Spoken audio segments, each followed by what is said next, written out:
Hi there, Elevated Planet community. This is John Drew here from Elevated Planet, and today I'm with Sheila Seppi. For the premise on which your book is based, which is called Walk-ins, The Cosmology of the Soul. I was a big fan of Dolores Cannon and all her work, and so I was familiar with the concept already, but I had never met anybody that actually has gone through that specific experience. One of the things that I'm always intrigued about, you're here along with many, many others on the planet to help with the evolution that is taking place on the planet, right? The raising of frequencies, the raising of consciousness. One of the things that always intrigues me is who knows what this is going to look like, right? How Right. much do we know? I mean, I keep hearing pictures of certain things and certain dates and various, but I've no idea is the truth of it. But I know things are changing, and I know things are changing for the better, even though we've got to go through some pretty, you would consider negative kind of aspects in order to get to the positive. How do you interpret this evolution? Well, there's a couple different things I'd like to address. The first thing is, you know, I still have a practice, and people come to me all the time, and they're literally almost clinically depressed because of everything that's happening around them. And I try to always let people know the reason things appear to be so bad is because there's more light on the planet. And the more light that we have, the more darkness we're going to see. Because these are not new things. These are not new things. This planet has always been this way. It's just now that people are waking up and they're like, you know what? I don't accept that anymore. This this this kind of whatever influence is no longer good for me. It's no longer good for my family. We want good food. We want clean air. We want this, we want that. No longer are we going to back a war that we don't support. No longer are we this, no longer. And so people are really coming into a place of their own Mhm. because of what's happening around. And with the pandemic, I know a lot of people were able to have time that they were able to drop in for the first time, maybe in their life. Right, it's very They true. had the spaciousness to reconnect with their family and reevaluate what's really important to me. Mhm. You know, Yeah. where do I want to be? How do I want to evolve as a soul?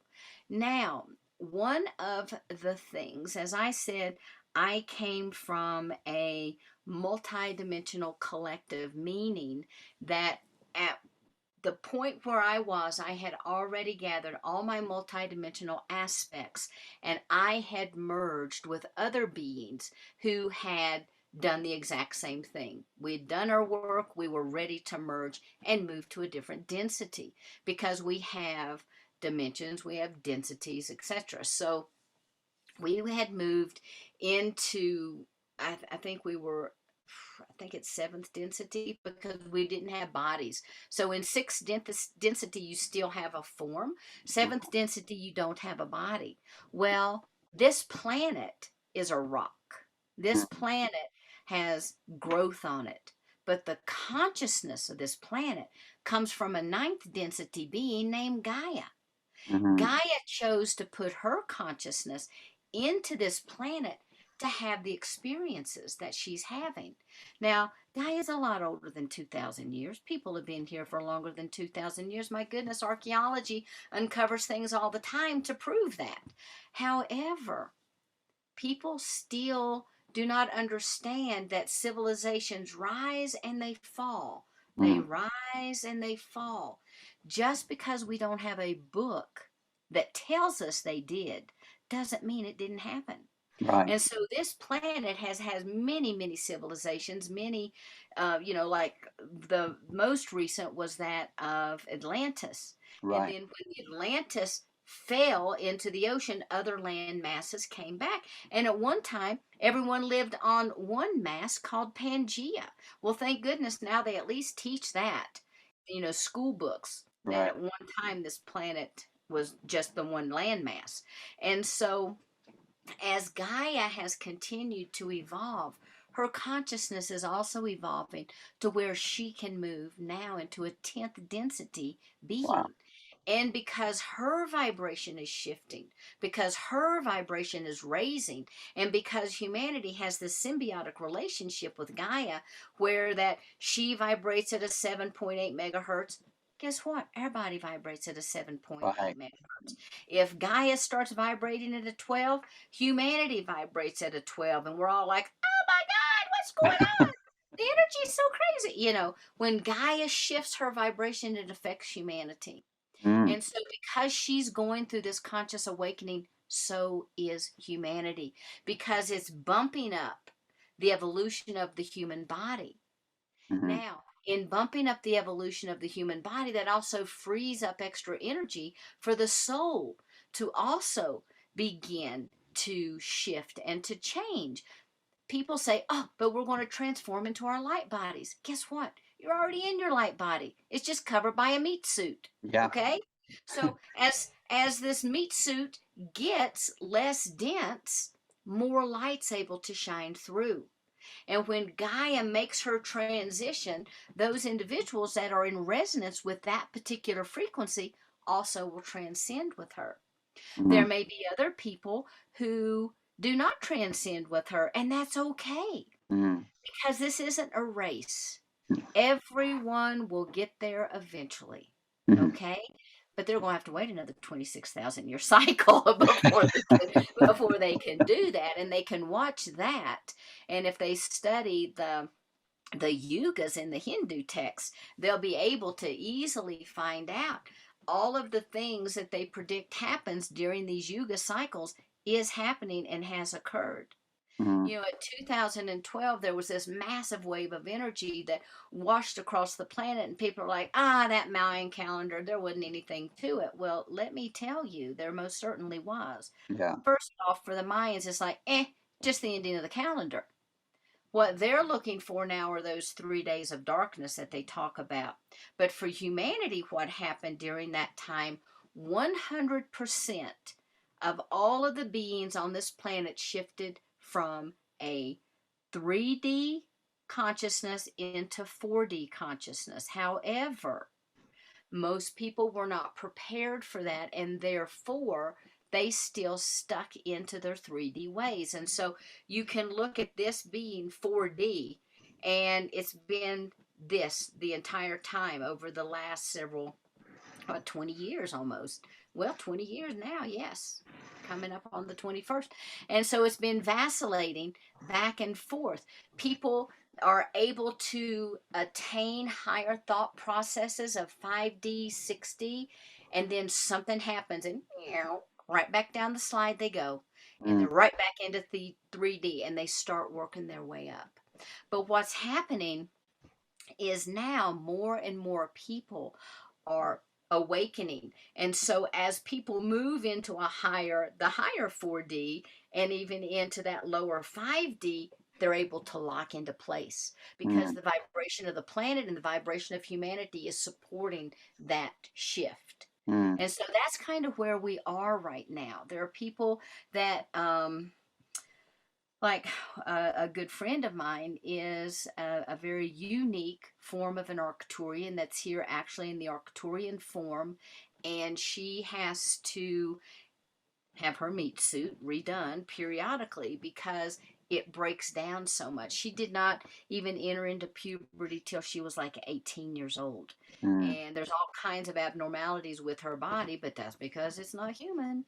But Right. anyway, the Arcturians are saying that there's a huge mass, just like what happened in 2012. There's these new photonic energies that are going to wash across the planet at the end of September, October, and then again at the end of the year. And that's exciting because now we're going to have two of them at once.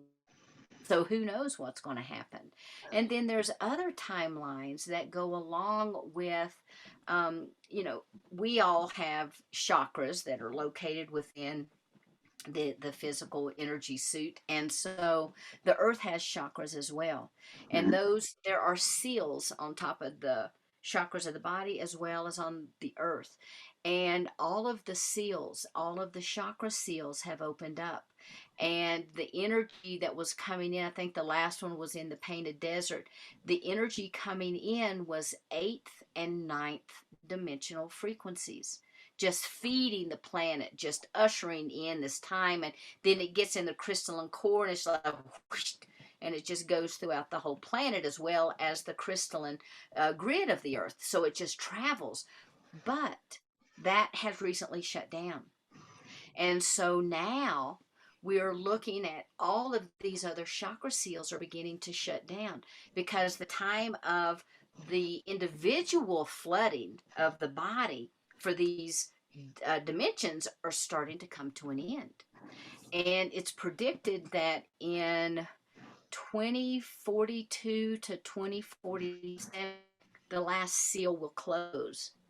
And isn't it interesting that they talk about seals, and even in the Bible and Revelations, they talk about the seals being reopened. And anyway, so but now they're on the process of closing down. And so when that happens, no longer are we going to be fed the energy to support this transition. And I think that's because we will have transcended. I hope. Who knows what it really means? Mhm. I'm not a fortune teller, thank Mhm. goodness. I know. But I know. you know, I get enough information as it is. I know. But it is amazing. It's fascinating because I know like the Schumann resonance, which is that 7.8, has been Yes, oscillating a lot recently and increasing, and people can't understand why. After all these yes, decades upon decades, as long as they've known it's existed, it's always been at the exact level, right? And right. it's been changing. It's been going on a much bigger range. So Right. there you go. There's proof of what. Oh, there is so much proof, and there's also proof that we have a human soul Oh, because now quantum science has been able to measure the plasma field within the body. wow. Okay. Now I can talk about the plasma and how I saw things come down and how we, anchor in as a body, or as a soul, but they can now measure that. And Mm, they also will measure that when a person exhales or inhales their last breath, mm, that there is an immediate loss of physical weight, wow. and there is also a shift and a depletion of the plasmic field. Mm, yes. And that's measurable. There are numbers out there. Scientists have proven that. Mm, And I knew it was just a matter of time. I mean, you know, the majority of the world believes that humanity has a soul, even though they've never seen it. mm, And it always, confounds me. It's like why people can't believe in the existence of extraterrestrials. Just because you've never seen them doesn't mean they're not real. And guess what? They're just like us. They mm, just live on a different planet, and therefore their physical form has to be a little bit different. But they have souls, they have families, they have kids, they cry, they mm. have emotions. They just live on other planets. And so, I for me, I will say extraterrestrials, they're not so crazy about the ET. I don't know why, No, but I they're not understand that. crazy about that. But galactic family they like, and they Yeah. embrace, and they show up and they support us. And guess what? A lot of the guardian angels that people think they have are actually extraterrestrials. I've There's heard no that as well. difference. There's no difference. And Absolutely no difference. no, I mean, at the end of the day, we're all divine The same. expressions of consciousness in different Exactly. forms, right? So here we Exactly. have the meat suit of humanity. So here we are, but most of us in the Western world believe that we are the meat suit rather than they're just occupying it for this particular lifetime, right? And that's Right. the kind of thing that's the starting blocks, if you like, to realize that we are a immortal spirit having a human experience rather Exactly. than this human meat suit living a life where you've got to be fearful because sometime you're going to die and you're going to disappear into nothing. Whereas reality, all we do is shift energy forms from human to whatever, onto one of the astral planes, to a higher astral plane or something. Exactly. But again, each of those, like the galactic family, let's call them then. If you're out there, 100 light years away, say Sirius A, for instance, and you're out there, and you could be that, I mean, a sixth dimensional consciousness, if you like, as one of those beings on Sirius, right? And Absolutely. it's the same kind of electromagnetic life force that just fires up a different body. And that's Yes. my understanding of it. So, you know, that's why we will have been extraterrestrials in the past. That's why we will have been different earth elements. It could have been fire, air, water, rocks, Exactly. plants. And it's fantastic when you stop and think about this. And it's not something to be fearful of. I think the biggest leap of faith is that it means that your version of reality has to change entirely from the standard westernized, narrow, programmed version into Yes. something far more expansive. And it is a big leap of faith for many people. I mean, I was 58 before I even started on this journey, you know? Mm. And so I associate very strongly with the mainstream because that's where I've lived a vast majority of my life. So I totally respect people's struggle to get Yes. over these concepts because it's a massive shift. And I had my my epiphany when I went for my first reading, and I realized the afterlife was real, and I was left with no place to go but to realize it was. And then the question was, okay, well, if I was wrong about that, how wrong was I? And that began this journey to discover the fact I was massively wrong, and actually it's way better Yes. than I'd ever could have even dreamed. And it just gives you a completely different outlook on life. Your fear drops away, and you can kind of love life, and you can love the people around you, and you can. That's the beauty of it, you know. I know when there was recent talk about nuclear war, and they're like, oh, I'm like, but what's the downside?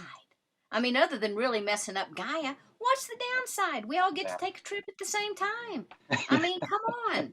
You know, it's to me, because I guess I'd been there and done that, there is my memory of, even because there was still this attachment, the soul had not firmly disengaged as it was going out of the body, and I hadn't firmly engaged. So that momentary period where I was still engaged with both souls Mm, was phenomenal, because the one soul that was leaving, it was almost like shaking off, like, oh my God, what was I thinking, kind of energy. It's like, it is the most joyful, freeing, liberating experience. And mm, people worry about, the pain of the physical body, but I'm going to tell you, the reality of it is the soul steps out long before mm. that. We have Yeah. no desire to hang out for that stuff. No. People worry about, car accidents. Did people suffer? Well, you know what? The body was going through a shutdown phase. We're not there. No. The consciousness is not there. Mm, That's just a shell, nothing mm, more. mm, It's like if you have an Easter egg and you put candy in the middle, well, when you take the candy out, that's us. You've got the shell. The mm, shell would go through a process of, oh, yeah, it needs to continue to break down or whatever it does, but that's it. There's mm. no feeling, no emotion, there's nothing. And we don't need to be afraid of that. It's a joyous time and Yeah. so much energy. And then it was like, oh wow. And literally some people are just like the adrenaline junkies here on earth. That's like, okay, I want to go back. That was so fun. And I want to go back. So they run to get back in the line, kind of thing. But the truth of the matter is this is a very unique experience that we get to have. Now, when you look at the extraterrestrial races, they know that they're souls, and they know that whatever their body is literally their car to get them around. And like I said earlier with the analogy of the used car, I had to come in and get a new paint job and switch out the interior and put new, wiring in and that kind of thing.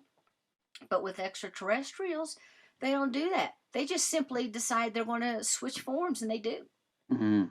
And Yeah. that's the way it is on the other side. But here we have this opportunity to come to learn, to experience. This is kind of like, adrenaline junkie school for those on a fast track.